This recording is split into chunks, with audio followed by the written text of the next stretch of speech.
Jadi yang pertama adalah ada kemauan. Yang kedua adalah ada kesungguhan. Bersungguh-sungguh untuk mau menghafal. Ya, bersungguh-sungguh luangkan waktunya. Kita mau menghafal Quran, tapi waktunya lebih banyak main, lebih banyak pegang handphone, lebih banyak digunakan yang memang tidak bermanfaat. Lebih baik kita gunakan waktu kita untuk bersungguh-sungguh dalam menghafal Al-Quran. Yang ketiga, kuncinya adalah singkirkan musuhnya dalam proses menghafal. Musuhnya yang paling utama saat ini adalah handphone. Pada saat menghafal, singkirkan dulu handphone, matikan dulu handphonenya. Dan ini bukan hanya tips, ini bukan hanya untuk anak-anak. Yang tua pun kalau mau insya Allah bisa. Insya Allah bisa. Karena yang kita hafal ini adalah Al-Quran, suatu mukjizat. Yang ajaib itu adalah Al-Qurannya.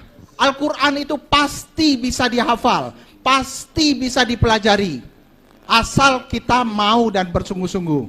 Dan yang keempat, kuncinya adalah harus rajin memurojaah, mengulang-ulang, harus diulang terus. Dan sebagai catatan, Ahmad dan Kamil, walaupun hafalannya tadi kita lihat seperti ini, setiap hari Ahmad dan Kamil memurojaah minimal 5 juz. Setiap hari 5 juz. Wah, lama? Enggak. Kalau kita sudah lancar, 5 juz itu paling lama hanya 2,5 jam. Hanya 2,5 jam selesai 5 juz itu. Luangkan waktu, 24 jam satu hari Allah beri kita nikmat. Masa 2,5 jam atau 2 jam atau 1 jam, luangkan waktu untuk mengulang atau membaca Al-Quran. Hanya itulah tipsnya. Yang kuncinya kembali lagi bagi anak-anak yang disekolahkan di sekolah-sekolah atau di rumah-rumah tahfiz. Tolong jangan hanya diserahkan sepenuhnya kepada rumah tahfiz.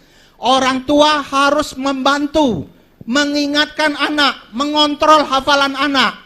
Jangan hanya di rumah tahfiz paling hanya berapa jam. Jadi bersama orang tua lah mereka ini insya Allah akan bisa kuat hafalannya.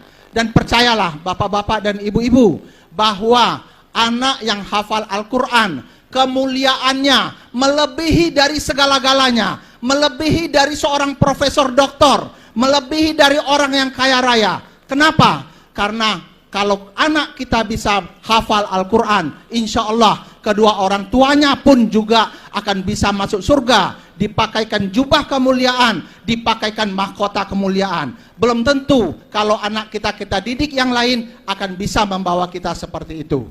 Mungkin itu saja yang singkat yang dapat kami